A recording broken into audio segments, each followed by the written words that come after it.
Rabbil alamin, alhamdulillahilladzi hadana lihada wa ma kunna linahtadiya laula an hadanallah. Laqad ja'at rusulu rabbina bil haqq wa nudu an tilkumul jannatu uristumuha bima kuntum ta'malun. Asyhadu an la ilaha illallah wahdahu la syarika lah wa asyhadu anna Muhammadan abduhu wa rasuluhu sallallahu alaihi wasallam. Ikhwatal iman, jamaah salat subuh, pendengar serta pemirsa, a'azzani Allah wa iyyakum. Alhamdulillah, di kesempatan pagi yang berbahagia ini atas izin Allah Subhanahu wa taala kembali kita dapat bersama dan bersua di masjid ini menunaikan salah satu kewajiban kita, yakni salat subuh secara berjamaah.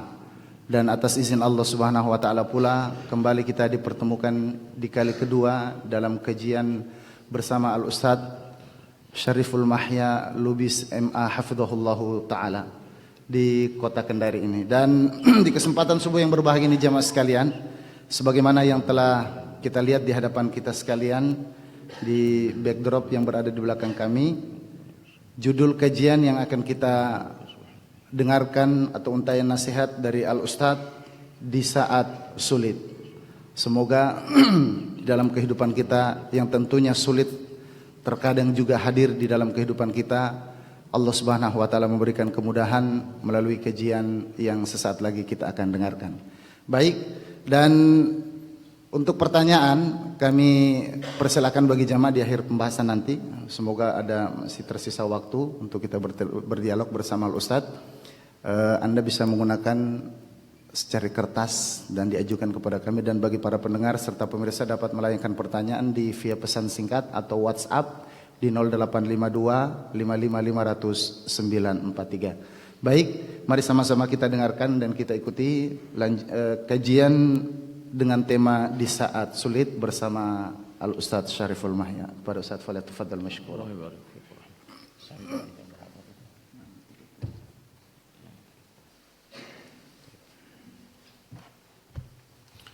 Bismillahirrahmanirrahim. Assalamualaikum warahmatullahi wabarakatuh. Waalaikumsalam.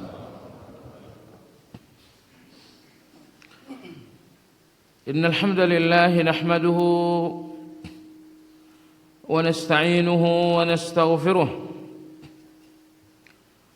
wa na'udzu billahi min shururi anfusina wa min sayyiati a'malina. Man yahdihillahu fala mudilla lahu ومن يضلل فلا هادي له وأشهد أن لا إله إلا الله وحده لا شريك له وأشهد أن محمدا عبده ورسوله لا نبي بعده اللهم صل وسلم على محمد وعلى آله وأصحابه ومن اتبعهم بإحسان إلى يوم الدين. يا أيها الذين آمنوا اتقوا الله حق تقاته ولا تموتن إلا وأنتم مسلمون. Kaum muslimin wal muslimat rahimakumullah. Banyak orang yang menduga dunia ini adalah surga, atau banyak orang yang ingin mengubah dunia ini menjadi surga. Mereka membangun rumah mewah, indah, kendaraan yang mewah, semua serba mewah. Mereka ingin mengubah dunia menjadi surga. Padahal dunia ini tetap saja dunia, enggak akan bisa berubah menjadi surga. Ketika ada segelintir orang yang berusaha untuk mengubah dunia ini menjadi surga, lalu terjadi kesulitan, malah yang muncul adalah persoalan. Terjadi satu benturan yang sangat keras. Surga yang didamba, keindahan yang diinginkan, ternyata kenyataan sebaliknya. Dalam keadaan seperti inilah sering sekali orang menjadi limbung. Seseorang menjadi tersungkur. Dia berhadapan dengan persoalan, terikat dengan berbagai kesulitan, dan dia tidak mampu melepaskan ikatan kesulitan tersebut, sehingga dia memahami, melihat hidup ini penuh dengan keputusasaan. Hidup yang mestinya bisa dinikmati, tapi tidak lagi bisa dinikmati karena setiap jengkal kehidupan ini seolah-olah hanya mata rantai keputusasaan yang sangat membelenggu. Jemaah sekalian yang saya hormati, maka dalam rangka bagaimana menikmati hidup yang sementara ini, walaupun penuh dengan persoalan, pasti ada cara, pasti ada kiat untuk menikmati segalanya walau dengan segala persoalan. Oleh sebab itulah jemaah sekalian, kita ingin berdiskusi lebih lanjut, berbicara lebih dalam tentang bagaimana seorang muslim ketika betul-betul harus menjalani kesulitan dalam hidup ini. Jemaah sekalian yang saya hormati, kesulitan adalah hukum kehidupan. Kalau Anda ingin lepas dari kesulitan, berarti Anda nggak paham hidup. Sepanjang kehidupan yang kita jalani ini masih berada di atas punggung bumi ini, sepanjang itu pula kita nggak bisa lepas dari kesulitan ini. Kehidupan baru lepas dari kesulitan saat kaki ini telah menginjak di tanah surga. Adapun sebelum perjalanan ini sampai ke sana, maka kita harus menjalani sejumlah mata rantai kesulitan, persoalan dan persoalan. Baiklah jemaah sekalian yang saya hormati, bagaimana kita menjalani kesulitan? Yang pertama, kaidah pertama adalah stawahdak. Anda enggak sendirian dalam kesulitan tersebut. Ini yang pertama kali Anda camkan. Bahwa ketika terjadi persoalan, ketika muncul kesulitan, yakinlah bahwa Anda tidak sendirian dalam kesulitan itu. Ada orang-orang seperti Anda atau bahkan lebih buruk dari Anda yang telah menjalani kesulitan ini. Dan tentu saja jemaah sekalian, seseorang yang berada dalam kesulitan dan melihat ternyata ada air mata yang menetes seperti air matanya, bahwa ada orang-orang yang pernah terluka seperti lukanya. Ketika Anda melihat bahwa ada orang-orang yang pernah hadir dalam kesulitan ini seperti Anda, kesulitan berat ini terasa ringan. Betul kesulitan itu enggak hilang, tapi bobot kesulitan ini akan berkurang dan akan terasa kurang seiring dengan kita menemukan sejumlah orang yang berada dalam kesulitan yang sama. Makanya Nabi SAW oleh Allah dalam Al-Quran selalu dihibur dengan menyampaikan kisah nabi-nabi sebelum beliau. Wa in kadzabuka faqad kudzibat rusulun min qablik. Jika mereka mendustakanmu Muhammad, sejumlah orang sebelummu pun telah didustakan sangat banyak sekali. Kau didustakan, ini bukan hal baru Muhammad. Isa didustakan, Musa didustakan, Ibrahim, Daud, Sulaiman, semuanya didustakan. Untuk apa Allah Subhanahu wa taala bercerita tentang nabi-nabi sebelum nabi kita untuk nabi kita? Jawabannya karena perjalanan dakwah ini berat. Dakwah ini lebih bersifat tantangan ketimbang peluang. banyak kata-kata dan fitnah-fitnah yang akan mencibir, bahkan mencederai. Maka Allah Subhanahu wa taala ingin menegarkan jiwa Rasulullah sallallahu alaihi wasallam di setiap inci perjalanan dakwah ini. Maka Allah berfirman, engkau didustakan Muhammad, engkau dituduh dengan tuduhan-tuduhan keji Muhammad. Ini bukan hal baru dalam dakwah. Engkau telah memiliki banyak pendahulu yang telah mengalami itu semuanya. Jadi percayalah jamaah sekalian, bahwa ketika persoalan ini hadir dan kita harus berada di dalamnya, Anda enggak sendirian. Telah berlalu sejumlah orang yang telah menjalani ini semua. Anda hanya perlu melihat mereka dan belajar dari mereka. Anda perlu membaca kisah mereka untuk menjadi dan menemukan inspirasi dari ketegaran mereka. Jemaah sekalian, ada satu kisah ditulis oleh Imam Ibnu Asakir dalam kitab Tarikh Damashq. Kisah ini pun ditulis oleh Imam Ibnu Abid Dunya di dalam kitab As-Sabr wa Thawab Alaihi. Kisah ini pun secara global ditulis oleh Imam Zahabi dalam kitab Siyar A'lamin Nubala. Kisah ini bersumber dari penuturan Imam Al-Auza'i.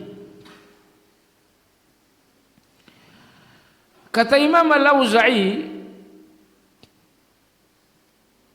ada seorang prajurit yang bernama Abdullah bin Muhammad. Beliau mendapatkan tugas untuk ribat di perbatasan Syria dengan Mesir. Yang dimaksud dengan ribat adalah berjaga-jaga di lokasi perbatasan Muslim dengan negara non-Muslim. Maka saudara-saudara kita yang tinggal di Palestina berbatasan langsung dengan Israel, mereka dalam keadaan ribat. Semoga mereka meluruskan niat dan menyadari bahwa status mereka adalah status ribat.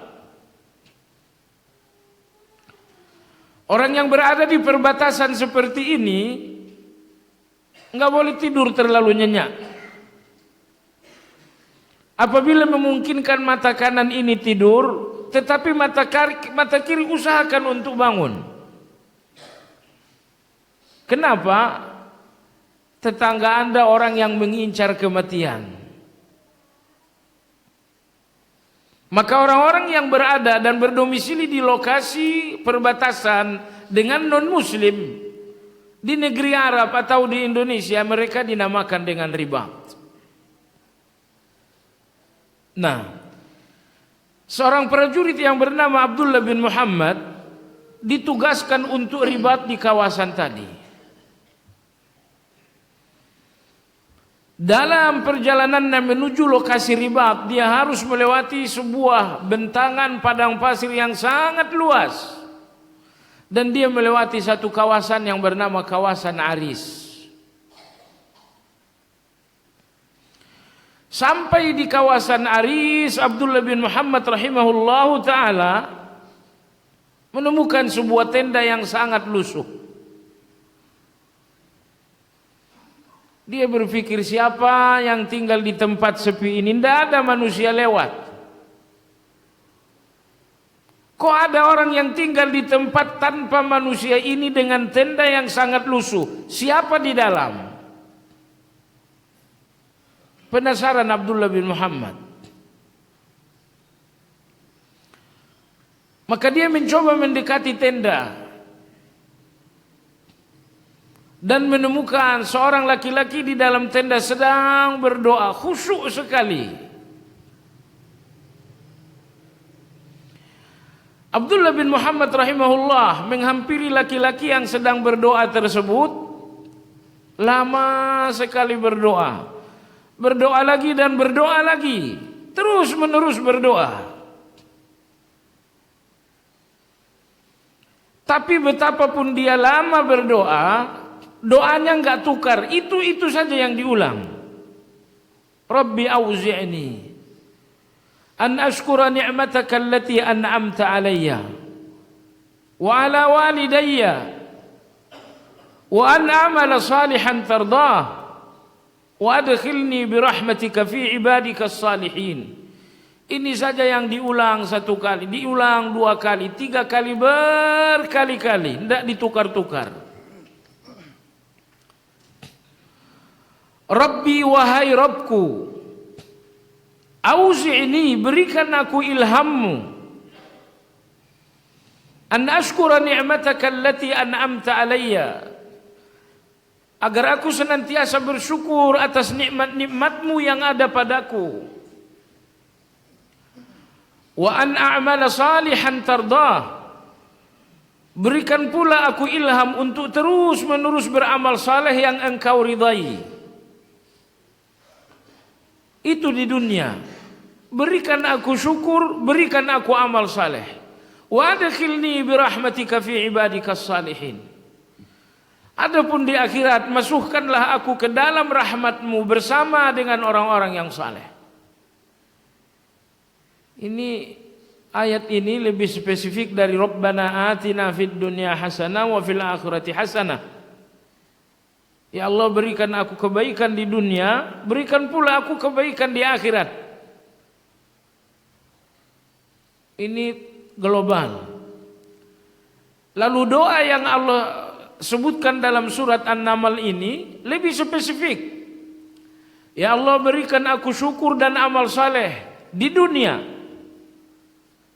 Adapun di akhirat, gabungkan aku, masukkan aku ke dalam rahmatmu bersama dengan orang-orang yang saleh. Seperti saya katakan, laki-laki ini berdoa seperti ini, Rabbi auzi'ni an ashkura ni'matak.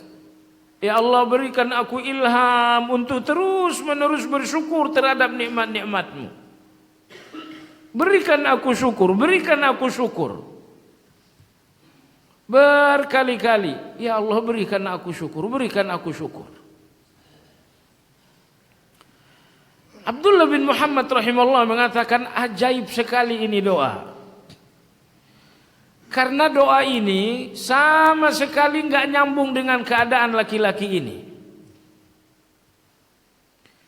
Dia minta syukur, padahal kedua kakinya lumpuh.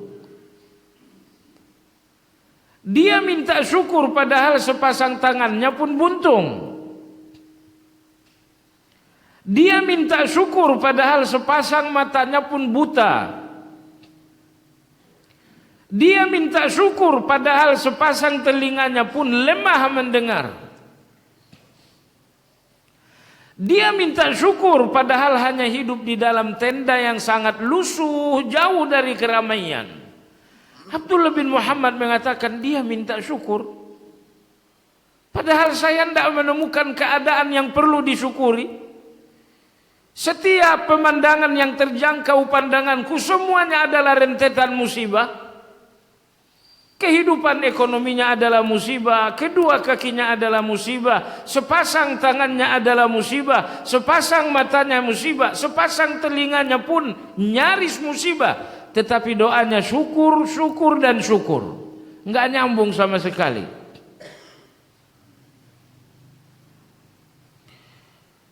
Abdullah bin Muhammad rahimahullah menegur laki-laki ini.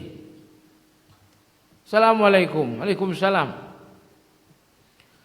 Dari tadi Anda berdoa minta syukur terus. Terus terang saya tidak menemukan konteks syukur, hubungan syukur dengan keadaan dirimu.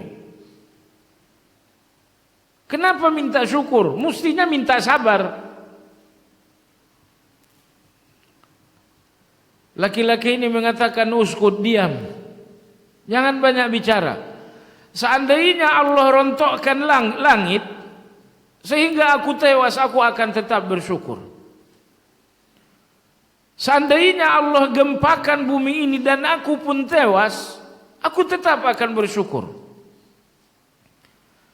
Seandainya Allah tsunamikan laut dan aku tenggelam dan tewas, lagi-lagi aku pun akan tetap bersyukur. Abdullah bin Muhammad bertanya, syukur untuk apa? Dia mengatakan, aku punya nikmat dua. Aku memiliki dua nikmat yang luar biasa. Sehingga aku harus bersyukur agar kedua nikmat ini tidak hilang. Anda tahu jamaah sekalian, setiap nikmat yang tak disyukuri pasti akan hilang. Makanya Imam Syafi'i rahimahullah ta'ala berkata, qayyidun ni'am bisyukur. Ikat nikmat-nikmat yang ada dengan syukur supaya enggak hilang. Harta yang diikat dengan syukur insya Allah enggak hilang.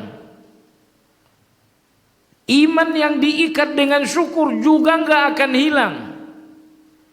Tidak akan hilang nikmat kecuali saat Anda lalai mensyukurinya. Hati-hati itu. Maka Allah berfirman, la in syakartum la azidannakum. Jika kalian bersyukur, niscaya aku akan menambah. Tuh. Jadi nikmat bukan sekedar bertahan dengan syukur, tapi nikmat akan terus bertambah, berkembang seiring dengan syukur.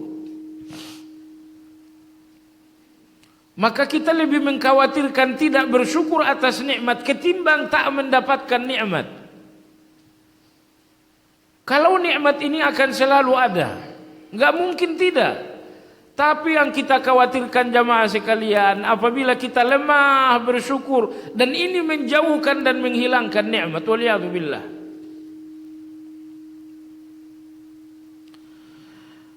Abdullah bin Muhammad rahimahullah mengatakan, wahai fulan, Allah memberiku dua nikmat dan tidak ada yang mempertahankan kedua nikmat ini kecuali syukur, maka aku terus minta syukur. Ya Allah, berikan aku syukur, syukur, syukur dan syukur agar kedua nikmat ini tidak hilang. Laki-laki itu mengatakan, Abdullah bin Muhammad bertanya, dua nikmat apa yang kau miliki? Laki-laki ini mengatakan, nikmat yang pertama, tidakkah kau dengar aku berbicara dengan fasih, tidak terganggu sedikit pun? Kau dengar? Iya. Dengan lidah inilah aku berzikir kepada Allah. Dengan lidah ini pula aku membaca Al-Quran. Dengan lidah ini pula aku berkomunikasi dengan orang lain. Setiap berkomunikasi, aku temukan nikmat-nikmat yang lebih banyak. Allahu Akbar. Allah subhanahu wa ta'ala jamaah sekalian, dengan memberikan satu nikmat melahirkan miliaran nikmat. Coba bayangkan, Allah berikan Anda nikmat mata dan kita tidak bisa menemukan angka berapa banyak nikmat yang ternikmati dengan mata ini. Ketika Allah berikan kita nikmat lidah, nikmat lisan, hanya satu Allah berikan. Tapi entah berapa miliar nikmat yang ternikmati hanya dengan lidah ini. Allah berikan nikmat telinga sepasang, tapi entah berapa miliar nikmat yang ternikmati hanya dengan telinga ini. Allah berikan satu nikmat untuk menikmati ribuan nikmat. Luar biasa Allah. Makanya bersyukur jamaah sekalian. Bersyukur dan bersyukur, walaupun ulama mengatakan syukur ini kita lakukan tapi kita enggak bisa sempurna. Kita bersyukur tapi kita enggak akan bisa menyempurnakannya. Kenapa? Yang pertama, untuk bisa menyempurnakan nikmat Anda harus tahu berapa jumlah nikmat. Jumlah nikmat 10, bersyukurlah 10. Sementara Allah berfirman, wa in ta'uddu ni'matallah la tuhsuha. Kalau kalian menghitung nikmat Allah, tidak terhitung oleh kalian. Kalau nikmat tak terhitung, berarti syukur pun mestinya enggak terhitung. Kapan Anda bisa bersyukur? Kapan Anda bisa bersyukur untuk nikmat yang tak terhitung ini? Alasan kedua, bahwa kita hanya bisa berupaya maksimal syukur, bukan menyempurnakan syukur. Alasan yang kedua, la in syakartum la azidannakum. Kalau kalian bersyukur akan ditambah. Syukur lagi ditambah lagi, syukur lagi ditambah lagi, syukur lagi ditambah lagi. Kalau terus ditambah, kapan syukur ini berhenti? Ini alasan kedua, tidak mungkin kita bersyukur. Maksudnya nggak mungkin bersyukur dengan sempurna.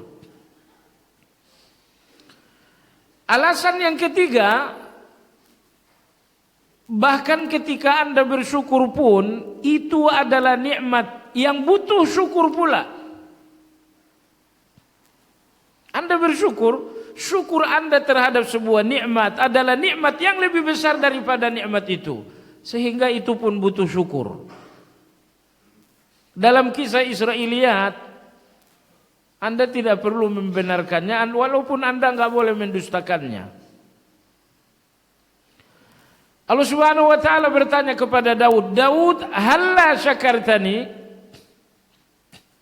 Wahai Daud, tidakkah engkau bersyukur kepadaku? Daud menjawab, "Ay Rabbi, kaifa ashkuruka? Wa syukri laka ni'mah taqtadi syukra." Kata Daud alaihissalam, "Wahai Rabbku, wahai Allah, bagaimana aku mensyukurimu sementara syukurku pun kepadamu nikmat yang membutuhkan syukur pula." Allah berfirman, "Al'ana syakartani Daud." Wahai Daud, kalau kau berpikir bahwa syukurmu pun butuh syukur sehingga kau enggak pernah bisa syukur, berarti kau telah bersyukur. Jadi kita bisa bersyukur tapi enggak bisa sempurna bersyukur. Baik jemaah sekalian, laki-laki ini mengatakan, aku punya dua nikmat. Yang pertama, kau dengar aku berbicara, tidak ada gangguan, tidak ada kendala, setiap kalimat bahkan setiap huruf bisa aku ucapkan dengan mudah. Ini nikmatku nomor satu.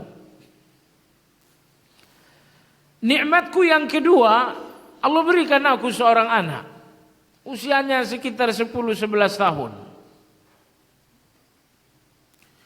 Anak inilah yang menjadi mataku ketika aku berjalan.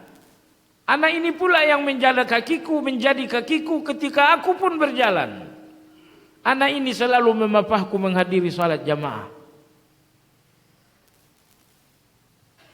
Jemaah sekalian, anak ini pula yang mencarikan makan untukku, yang memasakkan makanan, bahkan yang menyuapiku pun anak ini.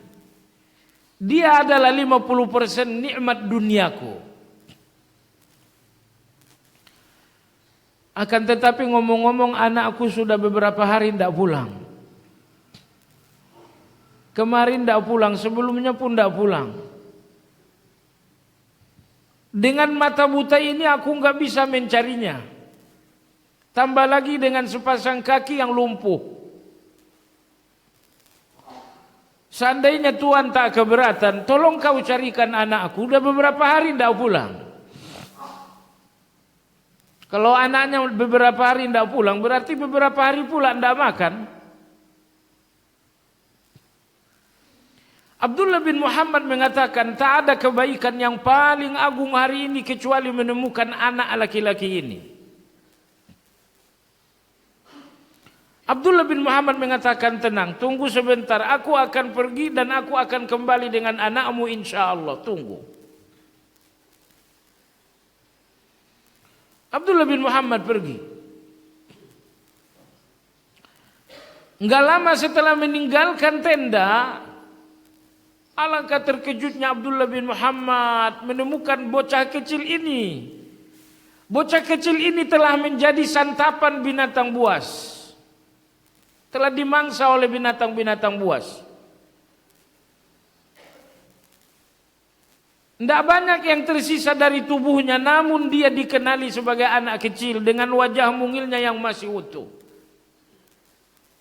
Tulang, daging anak kecil ini nyaris telah habis, dimangsa oleh binatang-binatang buas. Abdullah bin Muhammad berpikir, bagaimana aku menyampaikan berita ini?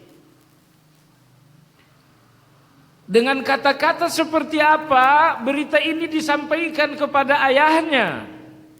Padahal sang ayah baru saja mengatakan anak ini 50% kehidupan. Bagaimana nikmat ini bagaimana musibah ini akan dilaporkan? Tapi bagaimanapun ini harus disampaikan. Abdullah bin Muhammad kembali ke tenda. Laki-laki itu bertanya, "Kau kembali dengan anakku bukan?" Beliau mengatakan, "Sebelum saya jawab pertanyaanmu, kau jawab dulu pertanyaanku." Kata laki-laki malang ini, "Baiklah, apa pertanyaanmu? Aku enggak sabar mendapat berita anakku." Abdullah bin Muhammad rahimahullah bertanya, "Kau tahu Nabi Ayub?" Kata laki-laki ini, "Iya, saya tahu Nabi Ayub." Nah, ini kaitannya dengan cerita kita. Hiburlah diri dengan melihat keadaan orang lain. Bahwa ternyata Anda bukan yang pertama dalam musibah. Bahkan telah berlalu ribuan dan jutaan manusia untuk musibah Anda ini. Anda bukan orang yang pertama. Lihat mereka. Mereka pun terluka, lihat mereka bahwa mereka pun menangis. Tapi lihatlah bagaimana mereka bangkit kembali. Abdullah bin Muhammad mengatakan, "Anda tahu Nabi Ayub?" Dia mengatakan, "Iya, saya tahu Nabi Ayub." Baik, coba kau dengar. Nabi Ayub ini orang yang punya kekayaan, bahkan boleh dikatakan kaya raya Nabi Ayub. Suatu malam terjadi banjir bandang, menghanyutkan seluruh kekayaan Nabi Ayub alaihissalam. Saat matahari terbenam, Ayub seorang milioner yang kaya raya. Tapi malam hari banjir bandang terjadi dan saat matahari terbit di pagi hari, Ayub justru menjadi orang termiskin. Kau tahu cerita ini? Iya, saya tahu. Ayub seorang orang kaya yang bangkrut dalam satu malam. Saya tahu cerita itu. Baik. Cerita kedua tentang Ayub. Ayub ini bertahun-tahun hidup dengan tubuh yang sangat sehat, segar, bugar, tidak ada penyakit. Tahu-tahu Allah menguji Ayub dengan sakit yang sangat buruk, bukan 2 tahun. Bukan 3 tahun, bertahun-tahun, bahkan konon mencapai 17 tahun. Kau tahu cerita yang ini? Laki-laki ini mengatakan, "Iya, saya tahu Nabi Ayub itu juga pernah sakit." Baik. Nabi Ayub memiliki anak yang sangat banyak, lebih 10 anak. Suatu hari seluruh anak-anak ini sedang qailula. Entah apa yang terjadi, tiba-tiba kediaman Ayub alaihissalam roboh, runtuh. Seluruh anak-anak ini tewas seketika, tidak ada satupun yang sisa. Kau tahu cerita ini? Laki-laki itu mengatakan, "Artinya kamu ingin mengatakan anakku juga udah tewas, bukan?" Kata Abdullah bin Muhammad, "Ihtasibil ajar." Beliau mengatakan, minta pahalamu kepada Allah, anakmu sudah pergi. Laki-laki ini mengatakan, "Alhamdulillah alladzi tawaffahu qabla an yablugha rusydahu." Segala puji bagi Allah yang telah mengambil anakku sebelum tercemar dengan dosa. Anakku wafat sebelum dewasa, artinya dia wafat sebelum berdosa. Segala puji yang bagi Allah yang telah mengambil anakku sebelum ternoda. Segala puji bagi Allah, segala puji. Alhamdulillah, tsumma alhamdulillah.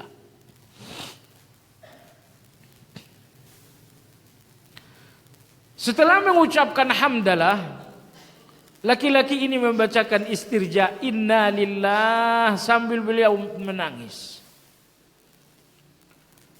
Beliau menangis, di celah-celah tangisan ini dia ucapkan doa zikir istirja, inna lillahi wa inna ilaihi raji'un. Terisak menangis beberapa saat lalu laki-laki ini ambruk jatuh. Ternyata laki-laki ini pun wafat, menyusul anaknya. Jamaah sekalian, Abdullah bin Muhammad bingung ini bagaimana menyelesaikan fardu kifayahnya. Harus dimandikan dan aku nggak bisa seorang diri. Harus dikafani, aku pun butuh tangan-tangan pembantu. Harus disolatkan dan harus dikebumikan, siapa teman yang akan membantu? Walhasil Abdullah bin Muhammad keluar. Siapa tahu ada musafir yang kebetulan lewat. Enggak lama Abdullah bin Muhammad menanti, tiba-tiba ada 4 orang penunggang kuda melewati kawasan itu. Abdullah bin Muhammad bertanya, beliau mengatakan, tuan-tuan sekalian, sekiranya tidak memberatkan tuan-tuan, mohon kiranya mampir sebentar. Ke-4 orang ini pun berhenti dan mampir. Abdullah bin Muhammad berkata, tuan-tuan sekalian, mohon kiranya Anda berempat membantu saya untuk mengkemasi jenazah di dalam tenda. Ke-4 orang ini bertanya, jenazah siapa itu? Abdullah bin Muhammad mengatakan, nah ini dia. Dia meninggal, tidak sempat ta'aruf tadi. Saya nggak tahu namanya, dia udah meninggal. Ke-4 orang ini mengatakan ajaib juga. Mereka masuk tenda. Mereka membuka kain yang menutupi jenazah. Ke-4 orang ini memperhatikan wajah jenazah ini baik-baik. Lalu kemudian ke-4-nya bersungkur, menciumi wajah jenazah ini tak henti-hentinya. Setelah itu mereka berempat bertanya, wahai fulan, benarkah kau tidak kenal dengan jenazah ini? Abdullah bin Muhammad mengatakan, dari tadi saya sudah bilang, dia wafat sebelum ta'aruf. Saya nggak kenal dia, dia pun nggak kenal saya. Ke-4 orang ini mengatakan, wahai fulan, inilah jenazah Imam Abu Qilabah al-Jurmi, murid emas Ibnu Abbas radhiyallahu anhu, seorang tabi'in besar rupanya. Amirul Mukminin menginginkannya untuk menjabat ketua Mahkamah Agung, menjadi seorang qadhi. Sebelum ia diangkat menjadi qadhi dan dipanggil untuk jabatan ini, maka dia melarikan diri. Berbulan-bulan Amirul Mukminin mencari, tidak ditemukan, ternyata dia di sini. Lari dari jabatan rupanya. Yang lari dari jabatan itu yang mestinya dipilih.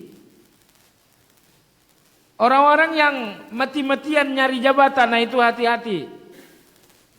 Hati-hati tuh.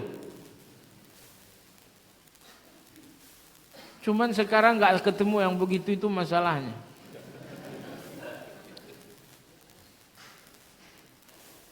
Baik jemaah sekalian yang saya hormati. Akhirnya mereka mengkemasi jenazah, dimandikan, dikafani, lalu kemudian disolatkan dan dikebumikan. Abdullah bin Muhammad rahimahullah melanjutkan perjalanan menuju lokasi ribab. Malam pertama di lokasi ribat, Abdullah bin Muhammad bermimpi.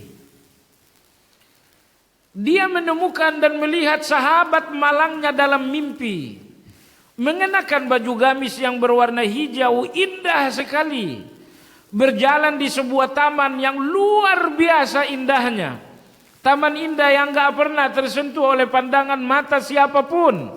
Dia menemukan sahabat malang ini berjalan dengan sepasang kaki yang sangat lincah, dengan sepasang tangan yang sangat indah, sepasang mata melihat demikian lentiknya.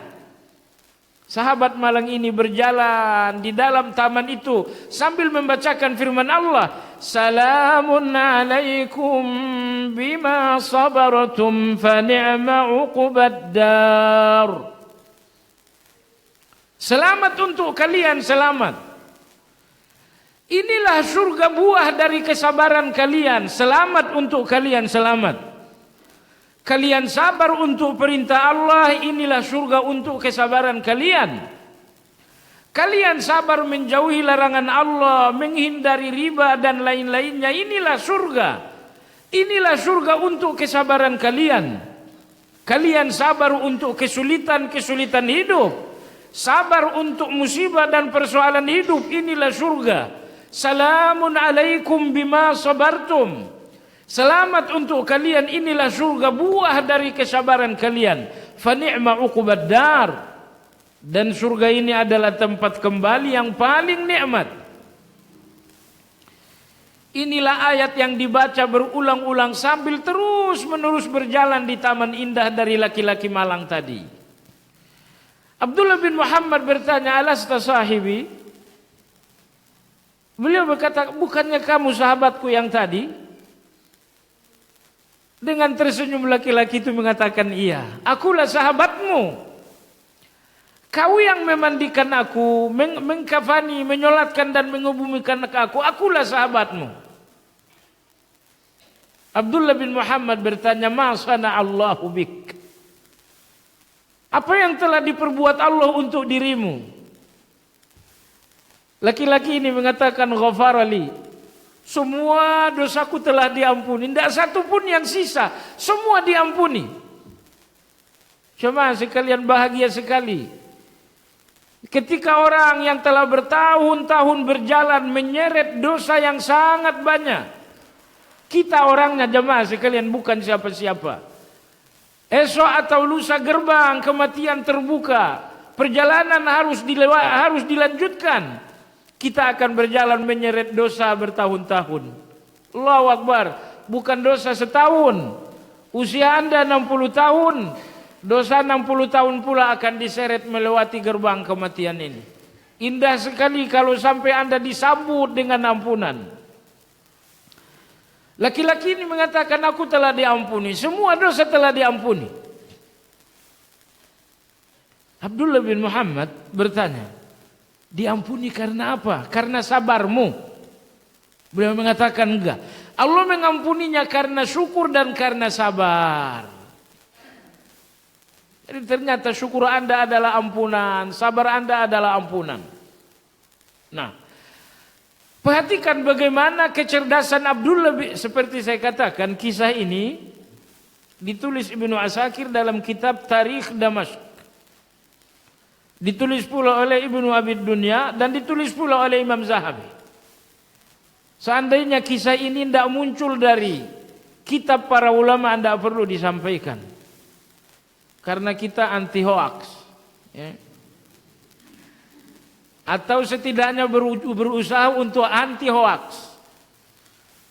Tapi cerita indah ini teruntai di dalam kitab-kitab yang tadi untuk menjadi inspirasi. Inilah orang berkah.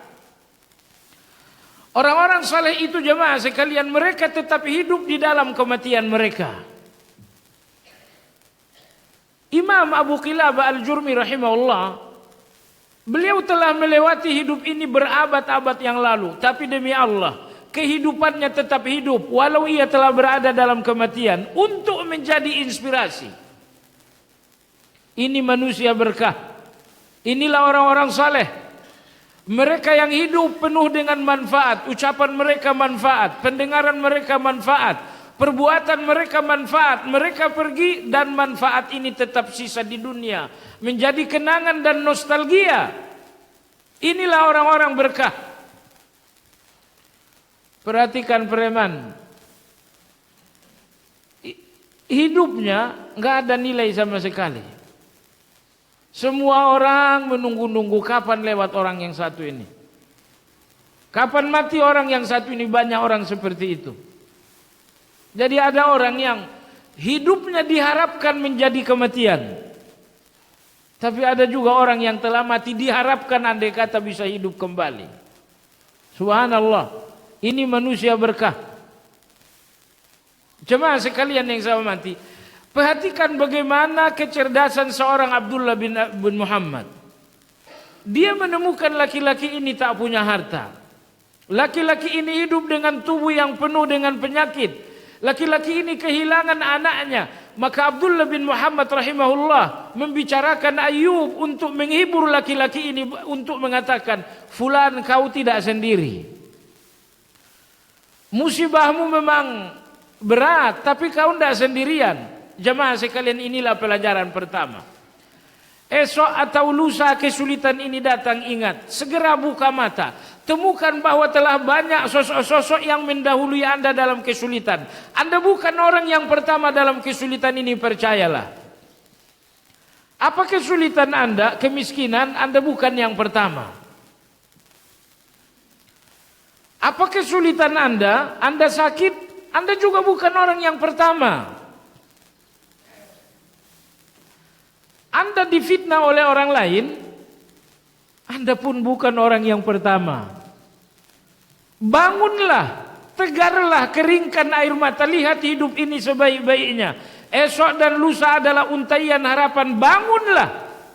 Telah banyak orang yang telah mendahului Anda dalam kesulitan. Ternyata mereka bangkit dan bangun, tegar berjalan. Kehidupan gak boleh diberikan alasan untuk putus asa. Jemaah sekalian, ini nomor satu. Lasta wahdak, engkau enggak sendirian. Lihatlah, telah banyak orang yang telah menjalani kehidupan seperti Anda. Pelajaran yang kedua, tips yang kedua, ilmu yang kedua, energi yang kedua. Energi kedua Anda dalam musibah ini, dalam kesulitan ini, la yuqaddirullahu syai'an illa lihikmah. Tidak ada kejadian yang muncul dari takdir melainkan ini semua datang dengan hikmah. Jemaah sekalian, Allah Subhanahu wa taala Ar-Rahman Ar-Rahim. Maha pengasih lagi Maha penyayang. Allah Subhanahu wa taala Al-Latif, Maha lembut. Ingat baik-baik, Allah Ar-Rahmanir Rahim, dua asmaul husna ini enggak hilang di dalam musibah Anda, enggak hilang. Anda hanya perlu melihat segalanya lebih lama. Anda hanya perlu ingin melihat segalanya dengan lebih seksama. Terjadi musibah di mana Ar-Rahmanir Rahim. Ingat, saya ulangi sekali lagi. Ar-Rahmanir Rahim, Al-Latifur Rauf, Al-Wadud. Asmaul husna ini enggak hilang di dalam musibah ini. Musibah yang kujalani adalah kematian, seolah-olah enggak ada Ar-Rahmanir Rahim. Salah. Anda hanya perlu memakai kacamata dua kaca, jangan satu kaca. Seandainya Anda melihat musibah ini dengan satu kaca, akan pincang. Anda hanya akan melihat hikmah, melihat musibah. Tapi lihatlah musibah ini dengan sepasang kaca dalam kacamata tersebut. Jemaah sekalian, Allah Subhanahu wa taala tidak pernah satu pun kejadian, bahkan satu pun musibah, melainkan semuanya datang dari hikmah. Ingat jemaah sekalian, di antara kebaikan yang luar biasa, kasih sayang yang luar biasa di dalam musibah, nomor satu. Apa kebaikan dan kasih sayang Allah dalam musibah? Nomor satu jemaah sekalian, Allah kirimkan musibah ini bersamaan dengan sabar. Sehingga sabar ini membuat musibah ini tidak terasa berarti. Pada saat hari ini datang musibah, bukankah hari ini juga Allah berikan sabar? Sehingga musibah ini muncul bersamaan dengan munculnya sabar. Sehingga musibah ini terkurangi dengan sabar. Sehingga musibah yang pahit ini menjadi lebih tawar dengan sabar. Allah enggak ingin Anda terlalu terpuruk, maka Allah berikan Anda satu kekuatan ajaib. Allah berikan sabar beriringan dengan kejadian musibah ini. Ini kebaikan Allah yang pertama. Kebaikan Allah nomor 2 dalam musibah. Musibah ini datang bergandengan dengan hikmah. Dia enggak datang untuk membawa air mata seluas lautan, tidak. Tapi musibah ini datang jamaah sekalian bergandeng tangan dengan munculnya hikmah. Ini kebaikan yang kedua. Musibah datang bersamaan dengan hikmah. Kebaikan Allah yang ketiga, bahwa hikmah dalam musibah selalu lebih besar dibanding musibah itu sendiri. Enggak pernah musibah lebih besar daripada hikmah. Sebaliknya, musibah selalu lebih besar dari hikmah, selalu lebih besar dibanding musibah. Allah Maha Baik. Musibah ini terjadi, ternyata dosa-dosa pun dihapus oleh Allah dengan musibah. Itu hikmah yang pertama. Musibah ini datang, lantas kedudukan pun semakin naik, derajat semakin tinggi. Kalau tadinya nilai 6, terjadi musibah lalu nilai 8. Besok terjadi musibah, langsung kamlut. Langsung cum laude dia. Jemaah sekalian yang saya hormati, Nabi kita dalam hadis riwayat Abu Dawud bersabda, hadis sahih. Kata Nabi SAW, "Inna lil abdi indallahi manzilah, la yablughuha amal." Terkadang seseorang punya kedudukan yang tinggi di depan Allah, tetapi amal enggak cukup untuk membawanya pada kedudukan yang tinggi, enggak cukup. Kedudukannya tinggi, tapi amalnya enggak cukup untuk membawanya kepada kedudukan yang tinggi. Fala yazalullahu yabtali hatta yuballighuhu iyyaha. Maka Allah terus mengirimkan ujian. Diuji dan diuji sampai akhirnya betul-betul dia sampai kepada kedudukan yang tinggi tersebut. Jemaah sekalian yang saya hormati, ingat ini nomor 3. Bahwa Allah Subhanahu wa taala mengirimkan musibah hanya untuk meninggikan kedudukan. Percayalah. Jadi musibah ini bukan destruktif tapi konstruktif. Musibah ini tidak menghancurkan tapi membangun. Dia menghancurkan dunia namun ia membangun akhirat. Dan saya pikir Anda adalah putra akhirat bukan putra dunia. Dunia ini segera berakhir. Kehidupan yang sesungguhnya adalah kehidupan yang tiada berhenti, kehidupan yang abadi. Maka musibah menghancurkan dunia, tapi musibah ini membangun akhirat, percayalah. Allah Maha Baik. Allah Maha Baik bahwa ketika musibah ini datang, saat yang bersamaan muncul hikmah. Dan kalau kita berpikir lebih sejuk lagi jamaah sekalian, kita berpikir lebih dalam lagi, saya katakan sekali lagi bahwa hikmah dalam musibah jauh lebih besar ketimbang musibah. Tidak mungkin musibah ini mengalahkan hikmah. Namun apabila Anda berpikir dengan sejuk, apabila Anda berpikir dengan lebih mudah, dengan seksama. Cuman kadang-kadang jamaah sekalian, terjadi musibah ini langsung terbakar. Pikiran ini terbakar. Ketika tidak ada yang bisa disalahkan Allah Subhanahu wa taala.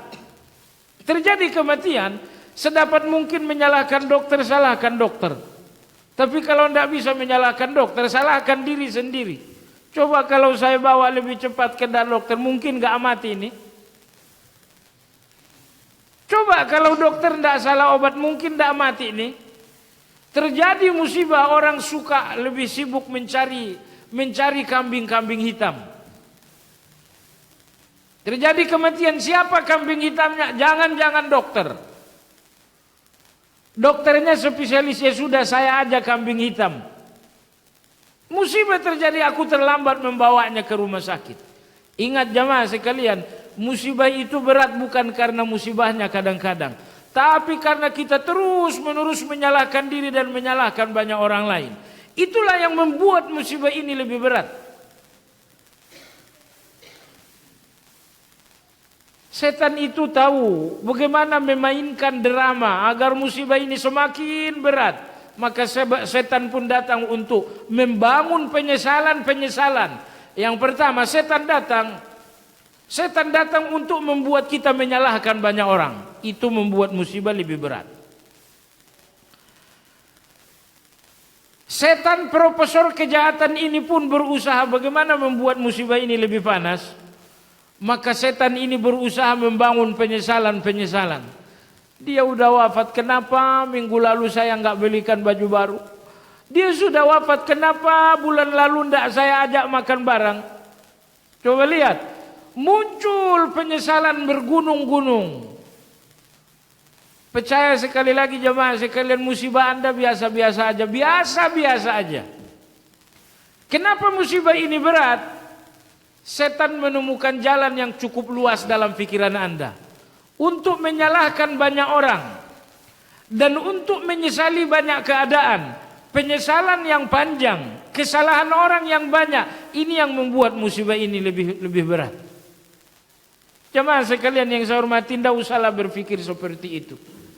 Allah telah memberikan kita hikmah, memberikan kita iman untuk melihat segalanya dengan lebih bijak.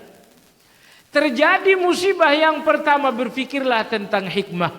Oleh sebab itu ulama-ulama kita mengatakan, seorang laki-laki dinamakan laki-laki hakim, laki-laki yang bijaksana, laki-laki yang hikmah. Siapa laki-laki hikmah? Mereka yang enggak melihat sesuatu apa adanya, tapi mereka melihat sesuatu berdasarkan apa hikmahnya. Itulah laki-laki hikmah. Mereka enggak melihat kematian ini adalah kematian, tidak. Tapi mereka melihat kematian berdasarkan hikmah. Ini kematian. Oh, di sini saya temukan kedudukan yang semakin tinggi. Ini kematian. Iya, ini yang merontokkan banyak dosa-dosa. Ini kematian. Iya, ini yang membuka jalanku menuju sabar. Ingat jemaah sekalian yang saya hormati, sabar itu pahit di sini tapi manis di sana. Sabar itu pahit karena Anda harus menangis. Sabar itu pahit karena Anda harus gontai melangkah. Tapi percayalah, sabar itu pahit di sini di sana, manis sekali, manis sekali. Kenapa manis? Allah berfirman dalam Al-Quran, innama yuwaffas sabiruna ajrahum bighairi hisab. Orang-orang sabar, pahala untuk kalian akan disempurnakan tanpa batas. Allahu Akbar. Salat ini diberikan dengan batas 10 kali, 100 kali. Sedekah ini akan diberikan pahalanya dengan batas 10 kali, 100 kali. Satu-satunya kebaikan tanpa batas, ini dia, air mata sabar yang pahit ini adalah kebaikan tanpa batas, manis esok hari jemaah sekalian. Jadi kalau kejahatan kita akan ditimbang, akan ditakar dengan sholat, harap-harap cemaslah. Kebaikan ini bukan 2, tapi mungkin 2 miliar. Kejahatan ini bukan 2, tapi mungkin 2 miliar. Akan ditimbang dengan sholat yang sedikit. Iya, sholat ini dilipat gandakan. Iya, paling-paling juga model saya sholatnya cuma 10 kali lipat. Kalau cuma sholat ini dilipat gandakan 10 kali lipat, apa bisa mengalahkan kejahatan sebanyak ini? Sekali lagi, kalau kejahatan ini akan ditimbang dengan sholat, harap-harap cemaslah. Tapi kalau kejahatan ini akan ditimbang dengan kesabaran, berarti kejahatan akan ditimbang dengan kebaikan tanpa batas. Jamaah sekalian tersenyumlah. Maka saya katakan bahwa sabar ini pahit. Tapi sekarang sabar ini akan manis nanti. Sabar ini walaupun pahit tapi hanya beberapa hari saja. Walaupun sabar ini pahit tapi tidak lebih dari batas usia. Lebih dari itu sabar berhenti. Insya Allah sabar akan menjadi manis. Baiklah jemaah sekalian yang saya hormati, Allah tidak menakdirkan sesuatu kecuali untuk sebuah hikmah. Dan hikmah dalam musibah selalu lebih besar daripada musibah. Oleh sebab itu jamaah sekalian, lihatlah hikmah ini lebih lama. Lihatlah hikmah ini lebih lama agar musibah ini menjadi hilang, menjadi kecil, menjadi lebih sederhana dengan hikmah. Apa yang Anda dapatkan? Hikmah Anda apa yang Anda peroleh? Musibah terjadi, hikmah memberikan pahala yang tak terbatas. Musibah terjadi maka hikmah menaikkan kedudukan. Musibah terjadi maka hikmah menggugurkan dosa-dosa. Musibah terjadi maka hikmah menampakkan sahabat-sahabat, inilah sahabat yang sesungguhnya. Mereka datang menemanimu dalam musibah. Musibah datang maka hikmah membuat kita menjadi lebih tawadu. Jadi walhasil tidak terhitung hikmah. Tapi musibah ini hanyalah satu. Maka bersabarlah. Ali bin Abi Thalib radhiyallahu anhu berkata, musibahmu satu kalau kau bersabar. Tapi kalau kau tak sabar, musibahmu bukan satu. Bisa jadi dua, bisa jadi tiga, bisa jadi lebih dari itu. Oleh sebab itu jadikan musibah itu cuma satu. Bersabarlah. Musibah itu satu kalau kita bersabar. Tapi kalau tidak sabar, musibah ini bisa jadi dua, bisa jadi tiga. Makin banyak musibah ini kalau tidak sabar. Baik jemaah sekalian, energi yang ketiga, kaidah yang ketiga di atas kesulitan ini, percayalah bahwa kesulitan ini datang bersama dengan hikmah. Dan hikmah di balik kesulitan jauh lebih besar daripada kesulitan, percayalah. Tersenyumlah, musibah ini, hikmah ini akan datang menggantikan musibah. Jemaah sekalian, suatu hari Abu Salamah menjumpai istrinya Ummu Salamah. Beliau mengatakan, istriku, Nabi baru saja mengajarkan doa. Kata Ummu Salamah, doa apa itu? Doa musibah. Nabi tadi di masjid mengajarkan, Allahumma ajurni fi musibati wa akhlif li khairan minha.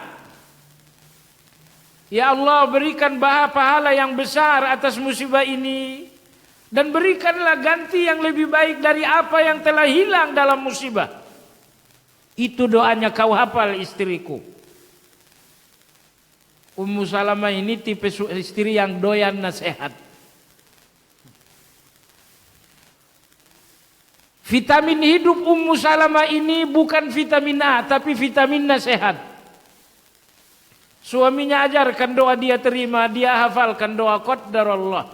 Allah telah menyiapkan kebahagiaan yang lebih besar sebelum datang musibah, agar kebahagiaan ini mengalahkan musibah. Beberapa bulan kemudian suaminya Abu Salamah wafat. Suaminya mengajarkan doa musibah qaddarallah wa ma syaa fa'al. Beberapa bulan kemudian sang suami wafat. Abu Salamah radhiyallahu anhu wafat. Lupa Ummu Salamah doa, lupa dia. Akhirnya Rasulullah datang melayat jenazah Nabi sallam, wahai Ummu Salamah, bacakanlah doa. Apa doanya jemaah sekalian? Udah hafal belum? Baiklah, Allahumma ajurni fi musibati wa akhlif li khairan minha. Doa Nabi kita tidak panjang-panjang. Ya. Orang musibah kalau doanya panjang-panjang juga kasihan. Ya. Allahumma ajurni fi musibati. Kalau Anda nggak bisa nulis, hidupkan gadget yang keren ini. Rekam. Ya. Orang-orang sekarang belajar saya geleng-geleng kepala.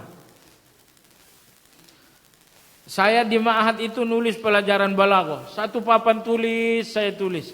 Hampir satu mata pelajaran, 1 jam. Saya tulis. Balaghah itu yang pertama bayan, lalu kemudian ma'ani, lalu kemudian badi. Bayan itu ABC, ma'ani itu ABC, badi itu. Satu papan tulis, capek saya nulis.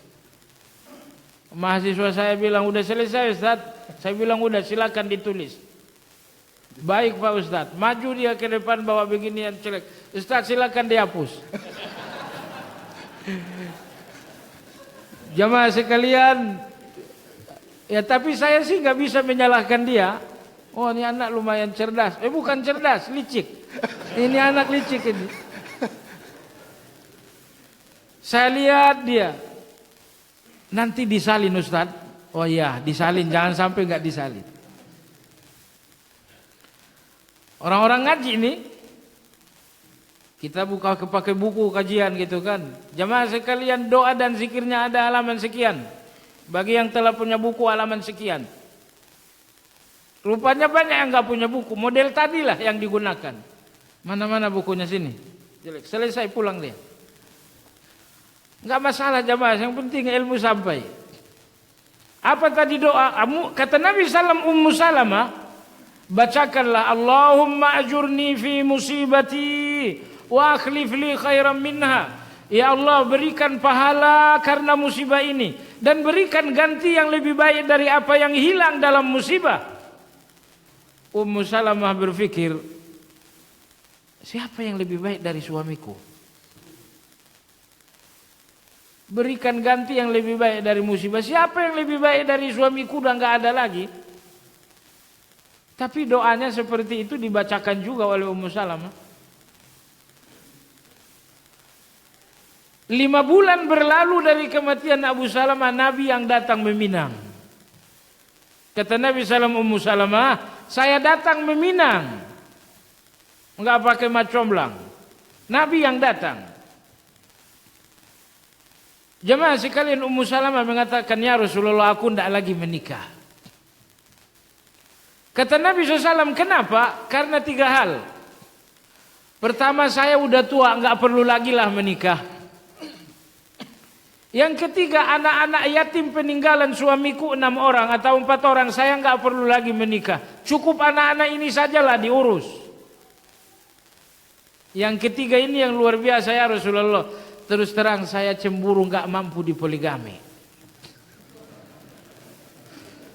Istrimu banyak dan aku enggak sanggup. Ternyata sebelum Ummu Salamah yang hari ini ada di rumah kita, ada juga Ummu Salamah di rumah Nabi SAW. Nanti sampai ke rumah, pegang tangan-tangan istri, wahai Ummu Salamahku.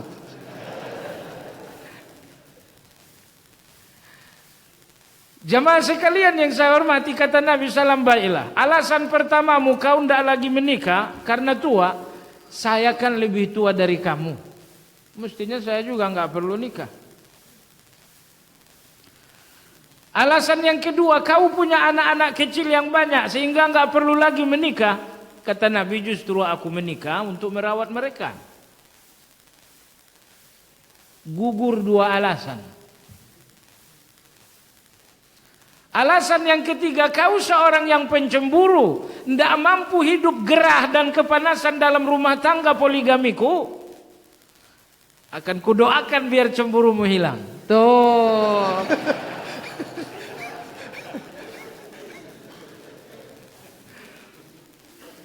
Sayangnya Rasulullah nggak nyampein doanya apa. Ini masalahnya.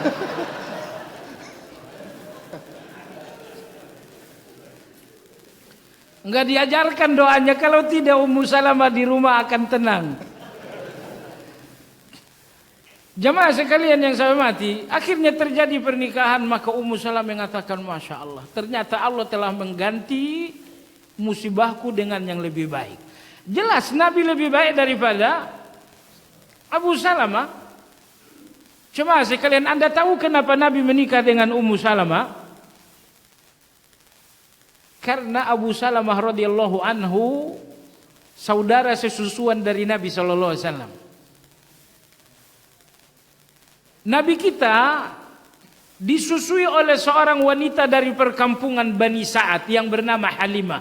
Dinamakan Halimatus Sa'diyah. Wanita ini kurang lebih 4 tahun merawat Nabi SAW. Menyusui 2 tahun dan merawatnya sampai 4 tahun. Halimatus Sa'diyah.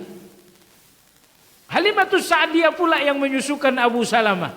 Maka Abu Salamah bukan sekedar sahabat, tapi beliau adalah saudara sesusuan Nabi SAW.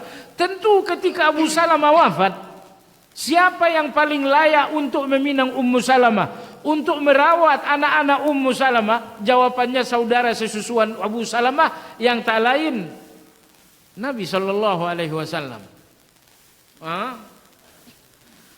Baik jemaah sekalian yang saya hormati, jangan doain sepupu tapi ya, jangan didoain sepupu. Aku yang terbaik gitu, jangan. Baiklah jemaah sekalian, jadi kaidah yang kedua, la yuqaddirullahu syai'an illa li hikmah. Allah tidak menakdirkan sesuatu kecuali ada hikmah yang sangat besar. Ingat itu baik-baik. Kaidah yang ketiga, jalibun nafi wa dafi'ud durri huwa Allah fala tata'allaq illa bihi. Saatnya terjadi musibah ini, ingatlah kaidah yang ketiga. Yang memberikan kebaikan dan menjauhkan segala keburukan hanyalah Allah. Maka bergantunglah kepada Allah Subhanahu wa taala.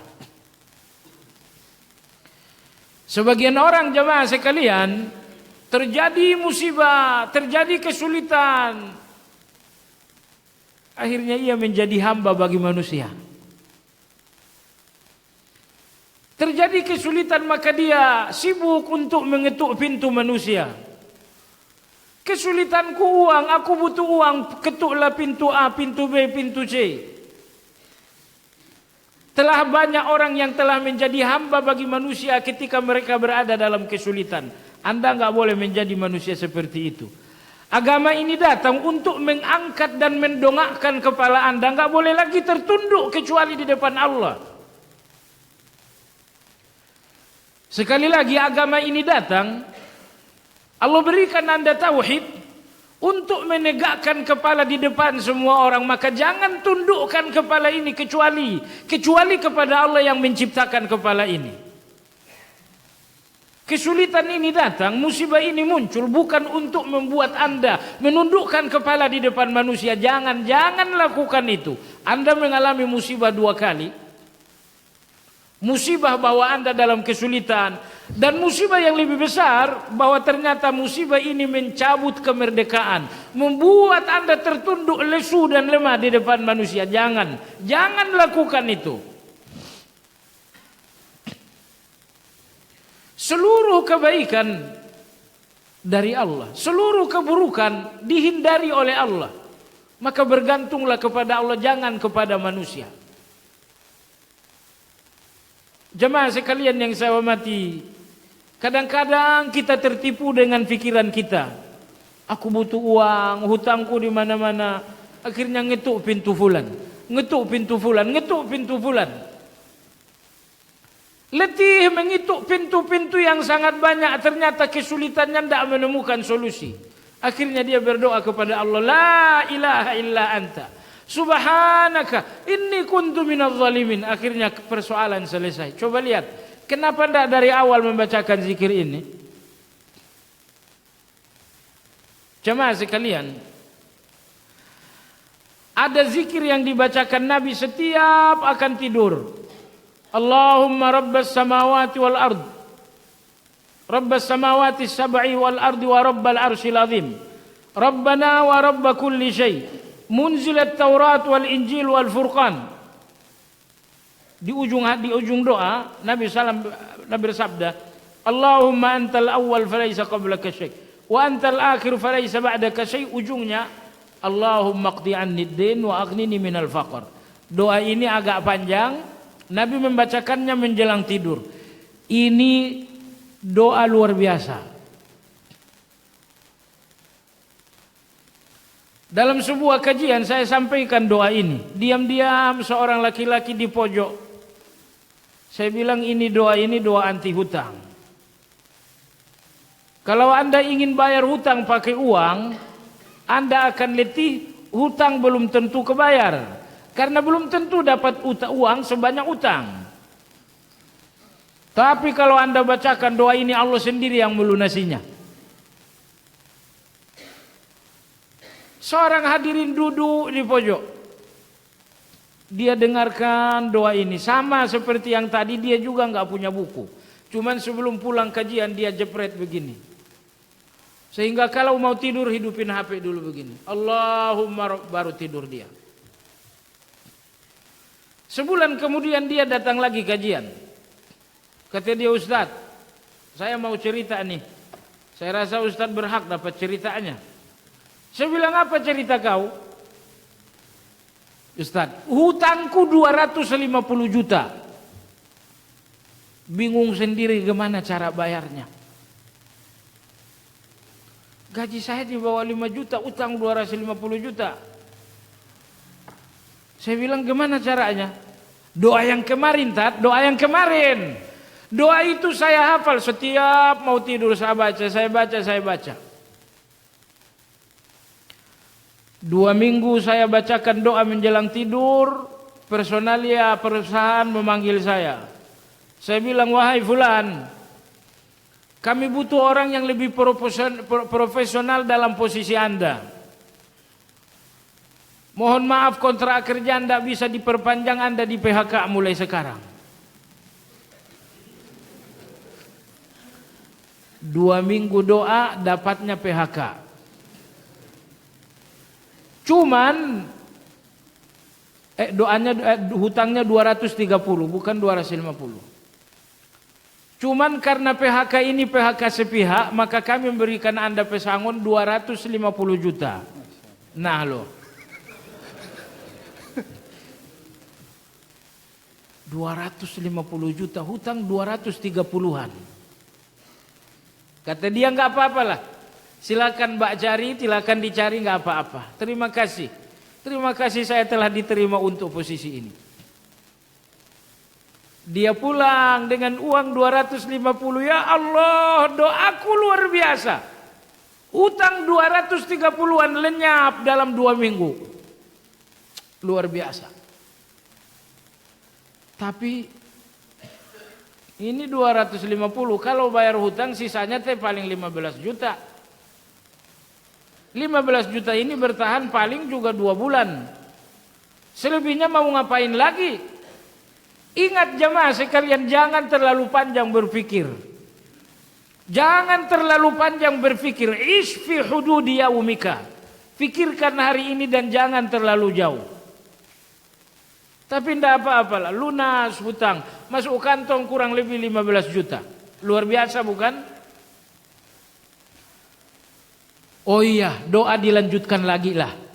Dilanjutkan lagi doa, Allahumma rabbas samawati sab'i, Allahumma antal awal, sampai akhir. 2 minggu kemudian dipanggil lagi dia oleh orang dan pejabat personalia yang sama. Begitu dia datang, kata personal, gini Mas, 2 minggu kami telah pasang iklan di media-media sosial untuk posisi Anda, nggak ada yang datang. Padahal gaji telah dinaikkan, nggak ada juga yang datang. Kata dia, terus bagaimana nih? Seandainya Anda nggak keberatan, balik lagi lah kerja. Ya urusan balik kerja sih mudah, cuman 250 juta udah melayang. Kata mereka, anggap bonus aja. Ya salam. Jemaah sekalian, subhanallah, bersandar kepada Allah. Sandarkan hidup ini kepada Allah subhanahu wa ta'ala. Sebulan lalu selepas kajian subuh seperti ini, lagi-lagi secari kertas datang ke meja kajian. Dia mengatakan, Ustaz, doa jelang tidur saya amalkan, hutang 100 juta lenyap. 100 juta? Tidak terpikir oleh saya gimana ngelunasin hutang 100 juta ini. Tapi sudahlah, doa itu saja yang kubacakan. Setiap jelang tidur ingat hutang, baca doa. Ingat hutang, baca doa. Ustaz, 3 hari lalu orangnya datang ke rumah. Beliau mengatakan kalau tidak bisa bayar nggak usahlah, dimaafkan. 100 juta. Masya Allah. Doa ini mujarab di Jakarta. Saya rasa mujarab juga di Kendari. Tapi ingat, jangan sampai ini doa nyari hutang, tapi doa untuk lunas hutang. Udah ada doanya, hutang yang banyak gitu, jangan. Anda salah jemaah sekalian. Nah, jadi maksud saya jemaah sekalian, bersandar kepada Allah dalam keadaan musibah. Enggak akan hilang musibah ini kecuali dengan kekuatan Allah. Kekuatan Anda rapuh, kekuatan yang rapuh ini tidak mampu menghilangkan musibah.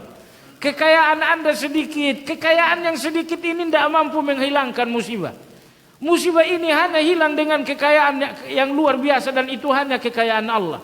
Musibah ini hanya akan hilang dengan kekuatan luar biasa, dan itu hanya kekuatan Allah. Bersandar kepada Allah, ucapkan la ilaha illa anta subhanaka inni kuntu minadh dhalimin. Seandainya Anda bosan dengan ini, bacakan zikir susah yang kedua. Zikir kesusahan maksud saya. Allahumma la sahla illa ma ja'altahu sahla. Anda bosan pula dengan zikir ini, bacakan zikir yang ketiga. Hasbi Allah wa ni'mal wakil. Anda bosan pula dengan zikir itu, bacakan zikir berikutnya. Subhanallah wa bihamdi. Anda bosan dengan zikir itu, banyakkan pula salat sunnah.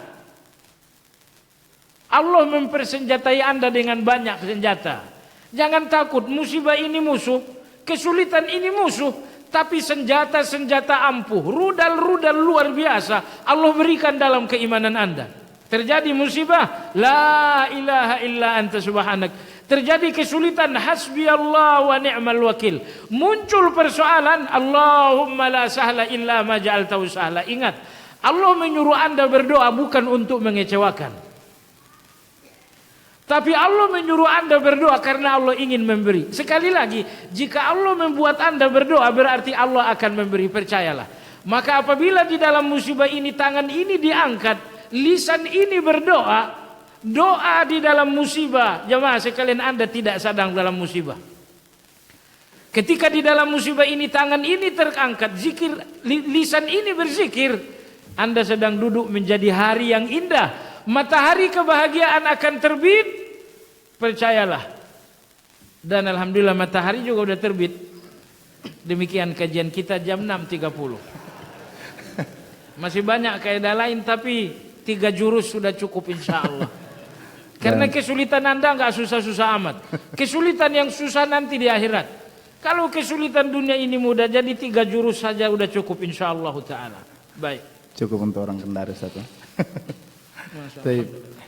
Jazakumullah khairan Ustaz atas kajiannya, dan sebagaimana yang kita ketahui kajian ini sebenarnya sampai pukul 6.30, dan kami mohon maaf mungkin Ustaz perlu istirahat dan kemudian perlu persiapan untuk kajian berikutnya, sehingga untuk sesi tanya jawab kita tiadakan, dan semoga di kajian berikutnya di pagi ini insyaallah taala tepatnya pukul 9.00 sampai 12.00 urgensi ilmu, kita akan dengarkan kajiannya bersama Al Ustaz di Masjid As-Sa'wi kampus Prokit.